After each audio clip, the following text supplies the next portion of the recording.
So here's the question we want to answer today. Why can't we kill a virus? Okay? Well, it's because viruses are not alive in the first place. They're a piece of genetic material, very mysterious, wrapped in a sac, and they invade our body. They go into our cells, and they latch on to the machinery of our cells, usually the DNA, and they start to use our own body's energy to replicate. So you really can't kill a virus because it doesn't really have a life force. But you can definitely acquire a virus, get sick, and then once your body deals with that virus, it doesn't necessarily kill it again because it's not alive. It goes in remission. It goes in a dormant stage, and that's called a latent virus, and that's what I want to talk about. So many of you watching probably had a virus infection in the past. That virus is still in your body. It might come out as herpes, like in a canker sore in your mouth or a cold sore in your mouth. Type 1 herpes is in the mouth or the tongue. Type 2 is in the genitals. And it really tends to hang out in the nerves. So here you have this infection.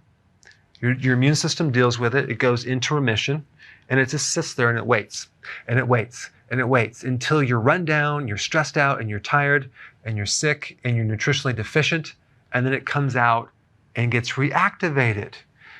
You have Epstein-Barr virus. A lot of people had that as a teenager. That can be reactivated later in life from stress. And you may not necessarily even pull on the full infection. It could just make you chronically fatigued because you're going through a stress event, whatnot. Chemotherapy can activate Epstein-Barr viruses. Radiation can activate Epstein-Barr virus. Then you have human papillomavirus. 90% of the population has this virus in their body, and that can be reactivated through stress. And when I talk about stress, it could be mental stress, it could be a loss, it could be physical stress. Then you have another virus called the cytomegalovirus, which can be reactivated if it's in a dormant stage from inflammation. This is why if you have colitis or inflammation of your colon, that can reactivate this virus. Now, the problem with this virus, it can lead to cervical cancer. Chickenpox virus can be reactivated as herpes zoster or shingles. So you can see a lot of viruses just sitting there as a potential problem. But you're going to be fine as long as you don't ever experience stress anymore or nutritional deficiencies. And then you're going to be good to go.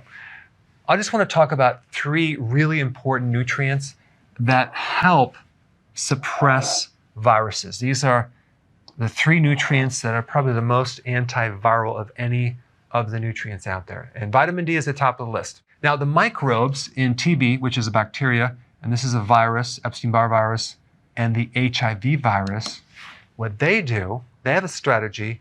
They decrease the receptor for your vitamin D, called the vitamin D receptor. In other words, if this is the receptor right here for vitamin D, they will somehow block this so you don't get vitamin D. So you're going to be vitamin D deficient, and then these things will survive. This is kind of a survival mechanism by these pathogens right here.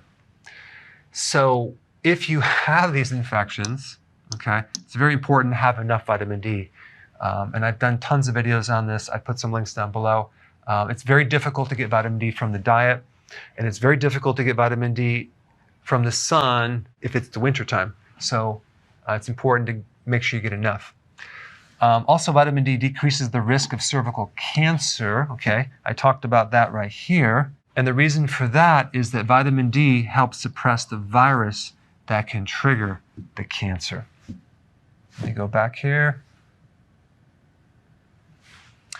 Vitamin D can also decrease the risk of influenza, the flu virus, okay? And also respiratory infections. It can help protect you and almost bulletproof yourself against respiratory infections. Zinc is the next most important mineral to talk about in relationship to viruses because it can decrease the frequency of that virus getting reactivated, the duration of the time that it is in activation, and it can also decrease the severity of the symptoms, especially with herpes and shingles, which is along the nerve roots. And if you have shingles, it's very important to also take zinc oxide topically. You can put it right on lesions and really decrease the pain. And the third one is selenium. Very, very important. If you're deficient, you get a lot more viral reactivation than if you had enough. All right, thanks for watching.